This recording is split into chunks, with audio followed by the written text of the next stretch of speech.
गर्मियों का मौसम आने वाला था। सभी पक्षी अपने अपने घर में रहा करते थे और उसी जंगल में दो कौवे और कवि रहते थे जो बहुत ही दुष्ट थे। एक दिन की बात है, दोनों कौवे और कवि बैठे हुए थे तो तभी कौवे की पत्नी सुंदरी कवि कहती है, कालू जी सुनते हो, मुझे अंगूर खाना है, मेरे लिए अंगूर ला दो। क्या कहा तुमने? तुमने आज तक अंगूर कभी देखा है? कालू जी आप क्या कह रहे हो? आपको लगता है कि क्या मैंने आज तक अंगूर खाया है या नहीं?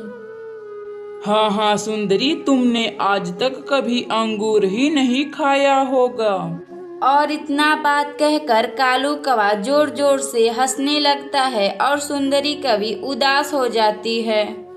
फिर सुंदरी कवि उदास मन से कालू कौवा के घर से चिड़िया के घर जाती है, जहाँ टूनी चिड़िया अपने घर में बैठी हुई थी। सुंदरी क्या बात है, तुम ऐसे उदास क्यों हो? क्या कालू ने तुमसे कुछ कहा है?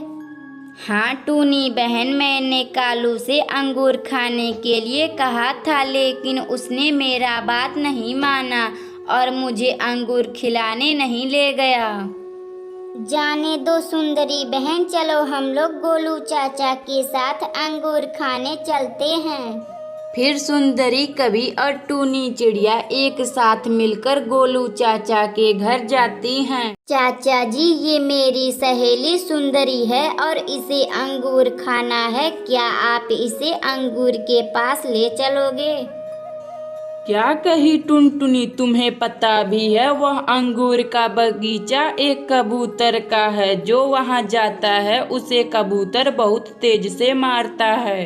फिर वह दोनों गोलू चाचा का बात सुनकर उदास हो जाती हैं और फिर वह एक बार अपने उदास मन से गोलू चाचा से कहती हैं, चाचा जी हमें अंगूर खाना है, आप कुछ करिए ना। फिर वह तीनों उड़ते उड़ते अपने चाचा के साथ अंगूर खाने जाती हैं और वह तीनों उड़कर एक जगह पर बैठ जाते हैं जहां उन्हें अंगूर दिखाई देता है। चिड़िया बहन वह देखो अंगूर, अब मैं जा रही हूँ अंगूर तोड़ने। तभी सुंदरी कवि को गोलू चाचा गुस्से से कहता है, तुम्हें पता भी है सुंदरी कबूतर यहीं पर छुपा रहता है, वह तुम्हें देख लेगा तो बहुत मारेगा। चाचा जी हम लोग अंगूर कैसे खाएंगे? मुझे तो कुछ समझ नहीं आ रहा। टूनी तुम जाओ अंगूर तोड़कर लाना और हम लोग तुम्हें बचाएंगे जब वह कबूतर आएगा तो। ठीक है चाचा जी, मैं जा रही हूँ, आप मुझे इशारा करना कोई आएगा तो।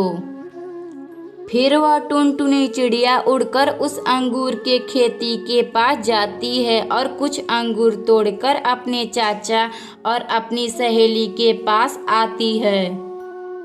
चाचा जी ये लीजिए अंगूर, चलिए हम चलते हैं, वह कबूतर आता ही होगा। हाँ चिड़िया, चलो हम लोग जल्दी से यहाँ से चलते हैं। फिर वह तीनों अंगूर लेकर अपने घर आते हैं। फिर जब सुंदरी कवि अपने घर आती है तो उसका पति कालू कौवा उससे कहता है, सुंदरी कहाँ गई थी? कालू जी मैं अपनी सहेली के साथ अंगूर खाने गई थी।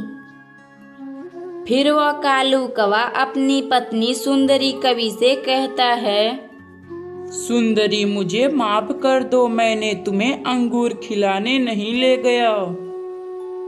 फिर कालू कौवा को अपने गलतियों का एहसास हो जाता है और वह दोनों पति पत्नी खुशी खुशी रहने लगते हैं।